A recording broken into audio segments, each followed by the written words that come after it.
Hi, hello, is this Marvin? Yeah, this is Marvin. Hey, Tommy. Hey, Marvin. Hey, what's going on, brother? Everything's good? Um, I think it's good, man. How's it going with you? Everything's good, man. Just a little disclaimer, the call is going to be recorded and potentially uploaded. So how can I help you? Yeah, I would want to talk to you a little bit more. I watched your video on Okay. the starting a your own. I think it was a payday lender kind of a A lending thing. company? Yeah, a lending company, like a micro lending company, is what it was. Okay. And I just wanted to talk to you a little bit more about that. A little bit, maybe try to see if I can come up with like a step-by-step action plan on how I can start that myself. Okay. Where are you located? In Texas. Texas. Okay, awesome. Why do you want to start lending money? Well, I kind of already do that. I just literally, with family and friends, I've always kind of been that person, you know what I'm saying? So I just said, maybe I can find a way to make a business out of this. It's kind of like on a small scale kind of a thing. You get paid back from family and friends? Yeah, they pay me back. Okay. Who do you lend money to in your family? Like your uncles, sisters? What is it? Uncles, brothers, sisters, Okay. just immediate relevance. Relatives. Relatives. No, I can't talk today. You caught me on that one. I was hoping that would squeeze by you. Immediate relevance. Okay. All right. So one rule is this, right? As far as like lending money to family and friends, the thing is, even if you do get paid, it does change the relationship dynamic. Meaning, for example, the Bible says, I think is the borrower is slave to the lender, and it's very true, because when you lend money, for example, to a family member, they just look at you different.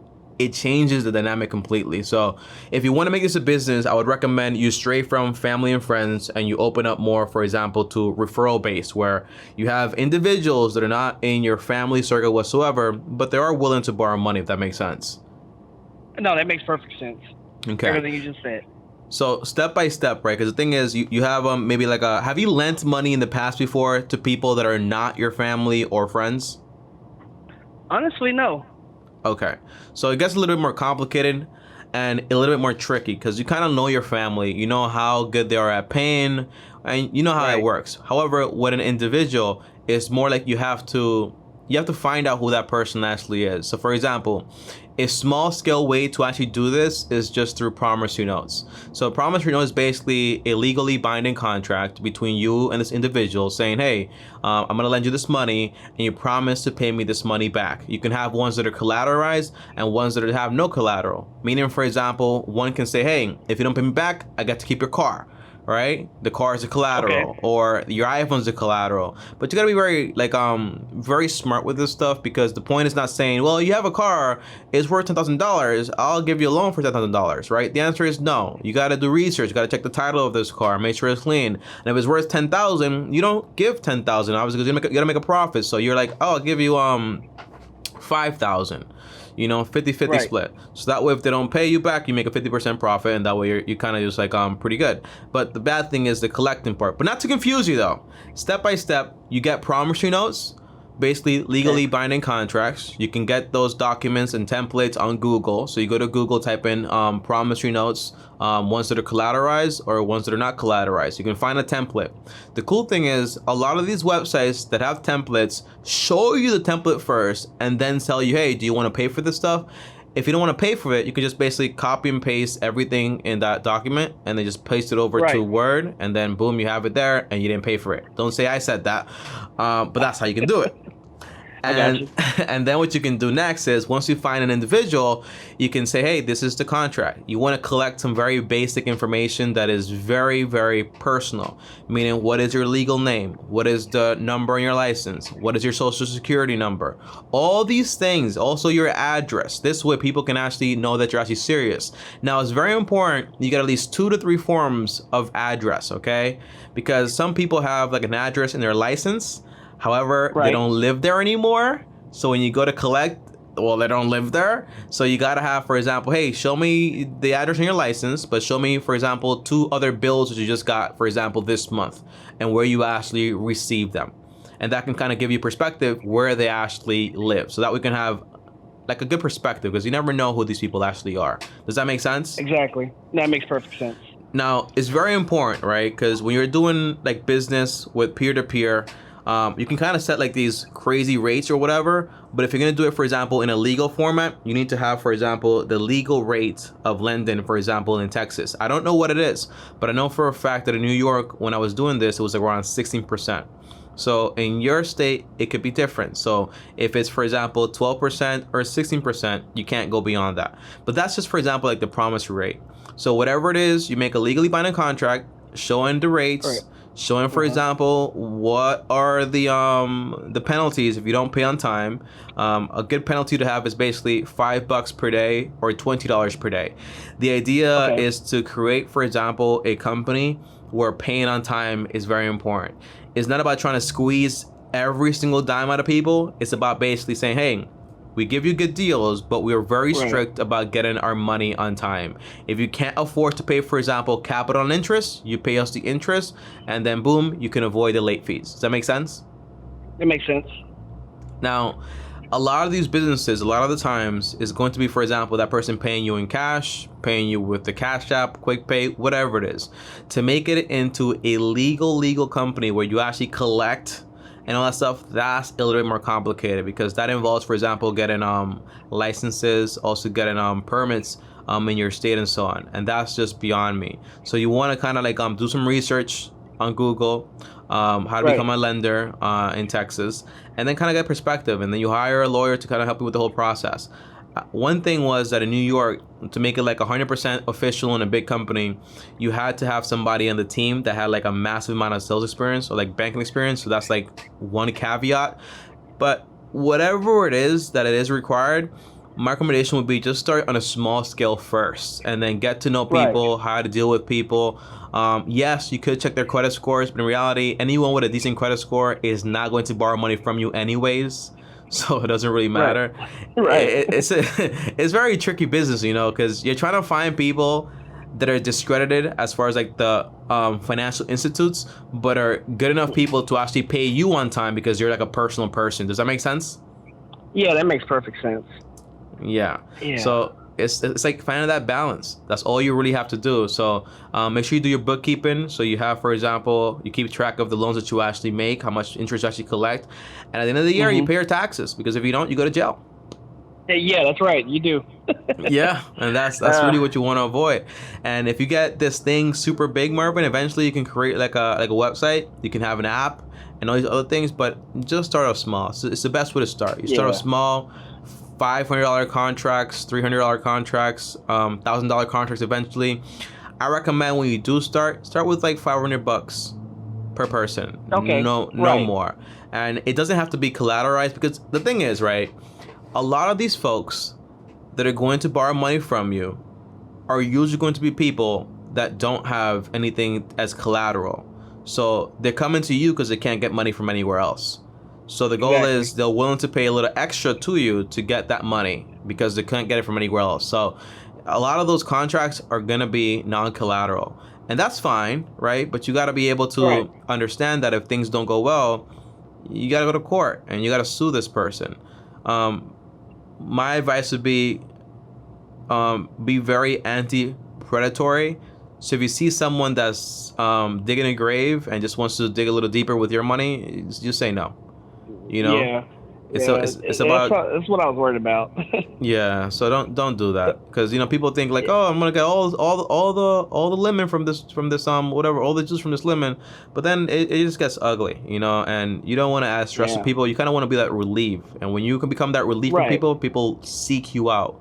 So the goal is you find out your competitors' rates. So if you can find out people in your area that actually lend money like this, then you can say, well, okay, this person charges this much. I'm gonna charge a little bit less, and that way you can start off Okay. your entire like client base. My advice would be, tell me, okay, but where do I find the clients, right? My advice would be, Right. a lot of the clients are going to be, for example, in your local area. All those businesses that you see, for example, like barbershops, a lot of people there need cash. I'm talking about like the actual barbers and so on, because they actually have income to prove, not like random people getting a haircut like, you want some money? No, don't do that. But the people that are kind of like stationary there, and you know for a fact that the only way for them not to pay you is to quit their job, because you're gonna still see them every single Friday when you go get a haircut. People that work, for example, in supermarkets are very solid also. Just like average current people, you know, like normal people. Okay. You lend them money at a good rate. That's the goal, because you want to help somebody, the legal rate. You charge them, and you try to make, for example, automated payments if possible. A lot of it won't be, so that means people can pay you, for example, through online, but a lot of them don't even have banks, you know. So so that's something to think about. Also, construction areas are pretty nice, just like average folks, you know, that are just they just need help. And my advice. Go ahead, Marvin. Oh, and I'm sorry to cut you off. No, that's what I was gonna say. That was my whole idea behind this. Like, I just wanted to help people who are maybe struggling. Yeah. You know, and I'm not talking about handing them $1,000. I mean, you know, some people really just need 40, 50, $100 for gas and groceries and things like that. Oh no, that's different. You're talking about that's really micro. That's gonna be. It might not be worth your time. Because, you know, when you think about it, right? No, because you got to think about it from perspective. Let's say, for example, the legal rate in Texas, let's say, is 16%, right? So let's say you lend $1,000, multiplied by 16%. This is simple interest, right? Nothing compounding. Okay. Divided by 12, that's around $13 a month. Divided by 4, that's around $4 a week that you're actually making. So imagine, for example, trying to lend somebody $50 and then make, for example, 16% a year on that money. It's a good return, but imagine how many people you actually have to have in order to get to exactly. Does that make sense? And then imagine like how many people you have to go out there and collect money from. It becomes a worthless business. So when the interest is low, because you're trying to acquire clientele, sometimes acquiring clientele via like low interest but also collateral is going to be better, because the bulk of your money is going to come from people defaulting. You don't want people to default, but if they do default, you get that that item, and if they don't default, you get your interest. So you win both ways. But if they do default completely, then you can have people going bankrupt, and then that's it for you. The debt is gone, honestly. Or you can have people saying like, hey, I don't got no money, you're gonna have to sue me, and that can go either both ways, where you actually sue them, go to the struggle to sue them. They might not have any money, but you could sue them and put them in collections and so on. You know what I mean? Okay. All right. I never thought about it in deep detail like that, man. Yeah, you gotta go detailed, man, because it's just like imagine you have. I mean, think about it, right? Let's just be $1,000. I think the math is 16, right? Divided by 16. In order to make $1,000 a year, you have to lend out around $6,250, right? In order to make $1,000 in profit. So if you're lending somebody $100 on average, that means you're gonna have to have like around 62 clients. So imagine yourself every month trying to go to 62 different people. Yeah, that's a headache. Yeah. So that's why now if you do 500, right, and your goal is to 500 divided by 6,500 divided by 500, that's closer to like around 13 people and so on. And I'll give you a tip here, right?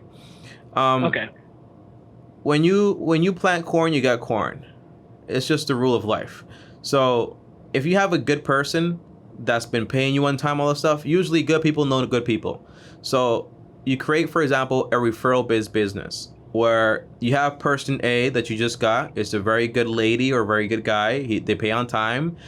They do everything correctly. Well, now you say, hey, do you want to refer anybody else that you know? Because it's a referral-based business. And you make it so people have no type of reward for referring people. Because if you add a reward to it, well, now you have people referring people just to get a reward.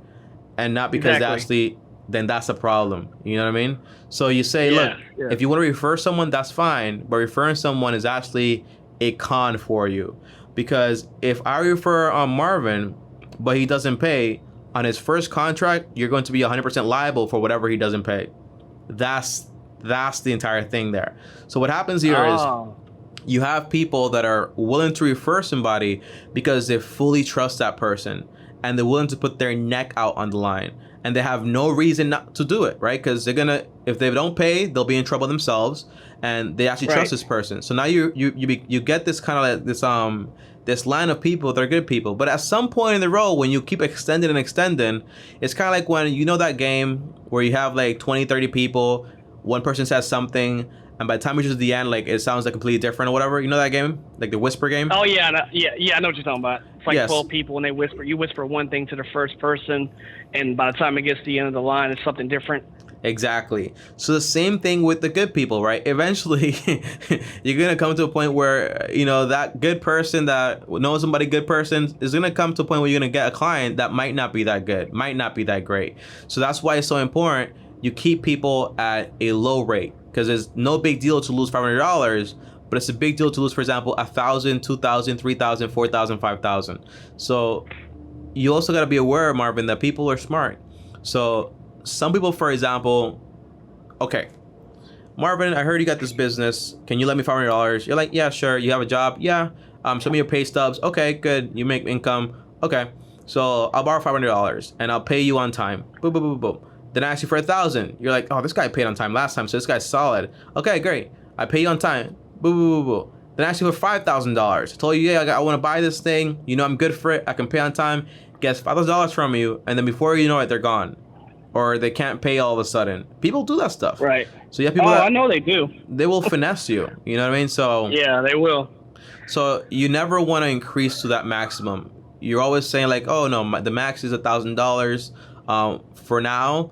And beyond that, it's just having, for example, long history. So once you do get approved, for example, we'll let you know. Something else. There's this theory, right? When you're trying to negotiate, if people see you as a decision maker, it won't give you time to breathe in a conversation. So if I know that the difference between me getting a contract and not getting a contract is with Marvin and only with Marvin, I'm going to try my best to talk to you, right, and get at that deal. But if you say, hey, I'm just an employee for my boss, which is, for example, let's just say Derek is my boss, but I just like work with the business or whatever, then that person knows that you're just an employee. So it gives you space. It gives you room to say, well, I'll ask my boss, find out what's going to happen here. So you never have to make a decision right then and there. And you're never the bad guy either, because if you're the guy trying to collect and giving them a hard time, they'll hate you. But if they find out that Derek is the boss, well, they hate Derek and they don't hate you because you're just doing your job. People have empathy when you're just doing their jobs. It's a lot of little psychology stuff, man. It's an amazing business, and it takes a lot of people skills, but it's a great business, though. Yeah. Quick question. Yeah. You said you had the same business at one point, or you still have it? No, not involved anymore. You had it at one point. Oh, okay, not involved anymore. Yeah. Yeah, I was just sitting there thinking, man, like, man, I feel like man, let me get personal with you for a second. Mm-hmm. Like, I really feel like, man, I'm just kind of going through the motions. Like, I go to work, I come home, and I just really feel like, man, that life is kind of passing me by. I'm like, I'm not doing anything outside of, my work, my job, and it's kind of depressing, because it's like, man, I really should. I feel like I should be working on something. I should be doing something, but I don't know what that is. What do you do for work? So I'm a truck driver. So you're a truck driver. Are those long hours? No, they're not long hours. I mean, I work. It's pretty much like a 40-hour work week. Okay. Your wife? Local. Are you married? I'm gonna get married next year. Yes. Okay. How long have you been with her for? We've been together for 3 years. Okay. You have friends? Very little, man, to be honest with you. Okay. I mean, I used to have a lot of friends, man, but I found out, those wasn't really friends, you know what I'm saying? They were just people who were using me, you know what I'm saying? A lot of people, Marvin, are walking around scarred with a lot of emotional problems. So don't use your judgment of the past of what's happened to you with your friends to avoid having new friends and so on. The most important thing to find good quality people, is put yourself in good quality environments. So for me, I made a lot of friends in church. If I go, for example, to MMA training, I'll make friends there. But in the gym also, just go look for those people. You know, the key is not getting a business or getting a job. That's not gonna bring happiness, man. Because it's just a source of income. You know, having fulfillment in your job, very important, right? Because if you are a truck driver and you make money, what that can do for your wife, then kids, that's gonna give you fulfillment in a way.